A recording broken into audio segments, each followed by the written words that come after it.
So, you have money in your pocket, and you're at your local LCS. Your pull list is already in the car, and you go back in, and you start looking at some comics, and you see the cover art. You should watch this video.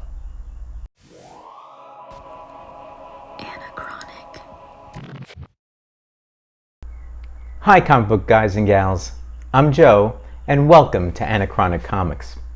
So we all spend a bit of extra money, if we're fortunate enough to have some, at our local comic shop, looking for comics. Sometimes we buy based on recommendations from a pal, but often a dope cover catches our attention and we hand over our cash buying solely on the cover art. We may never even read the story.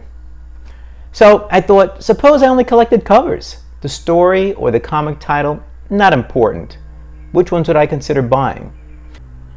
So this week, I've taken a look at every new comic book day cover and picked my top 5 that I may buy based only on the cover art. So here goes. This week, I have 5 honorable mentions as well.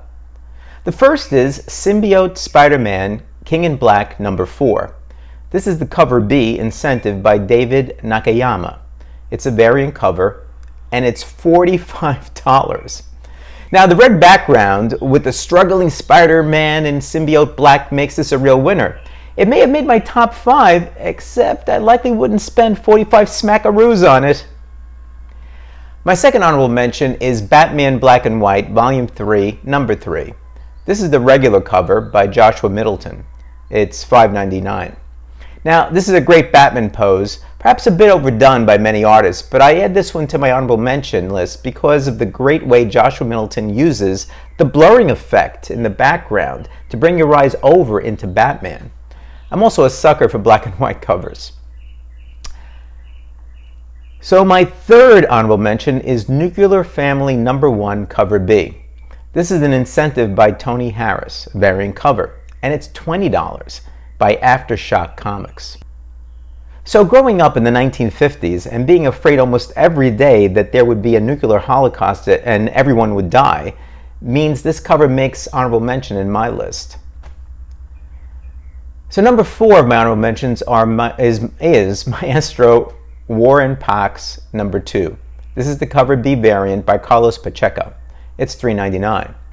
Now I love this cover because Maestro is there relaxing and checking out his many souvenirs of his battle against the Avengers. What do you think happened? Looks like he won. And my final honorable mention is Betty Page Volume 3 #4. This is cover U, a limited edition Vincenzo Federici classic Batman homage virgin cover. But it's $50. Now, for those of you who are wondering, Betty Page was an American model who gained notoriety in the 1950s for her pinup photos. She was often referred to as the Queen of Pinups. She had shoulder-length jet black hair, blue eyes, she always had bangs, and artists have used her poses for many years on comic book covers. So I never bought a Betty Page comic, but I would have bought this homage to Detectives #38, but the $50 price tag means it's just in my honorable mention. Okay, now on to the top 5 comic covers I covet. So number 5 is Skull Digger and Skeleton Boy from the World of Black Hammer #6. It's the regular Tonchi Zonjic cover. From Dark Horse, it's $3.99. So the artwork on this cover is terrific. Yes, your eyes go directly to the bloody skull, but look beyond the broken glass. See the 2 people? The cover scene screams, who are these people? What's their connection to the gory scene in front of them? This type of cover took some thought and talent to create. Number 4, Future State Superman House of L one-shot. This is the cover B variant by Jay Anacleto. It's a cardstock cover and it's $6.99 from DC. So this is a regal pose for some future Superman descendant. The House of L kind of one-shot intrigues me. In Future State, we have discovered that the L family is its own Justice League, maybe? Or are they world leaders of some kind? Maybe he's a king? We'll have to wait and see. Number 3 on my list is Vengeance of Vampirella, Volume 2, Number 15, Cover K. Now, this is an incentive by Lucio Parillo, black and white virgin cover. It's $15 by Dynamite.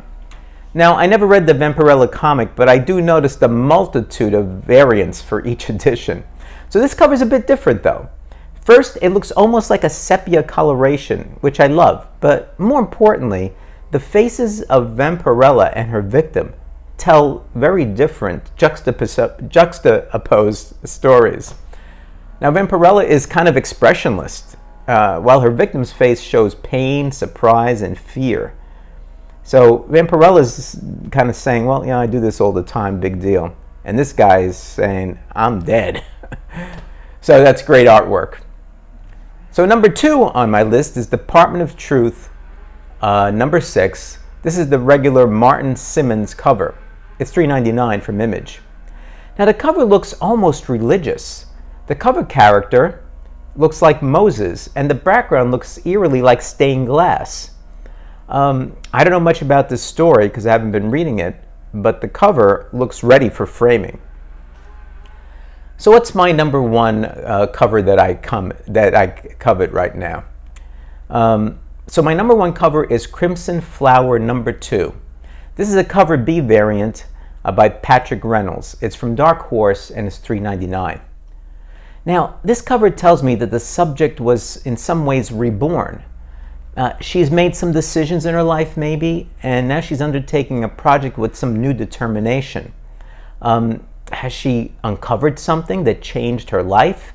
Has her mental attitude towards things changed? Is she now determined? She has new determination to get stuff done. The artwork is well done, and this is another cover that makes you think, and I really like those. So that's this week's video. Remember to comment with a cover or 2 that you'd buy just based on the cover art. Remember, this is personal. There's no right list or right answer.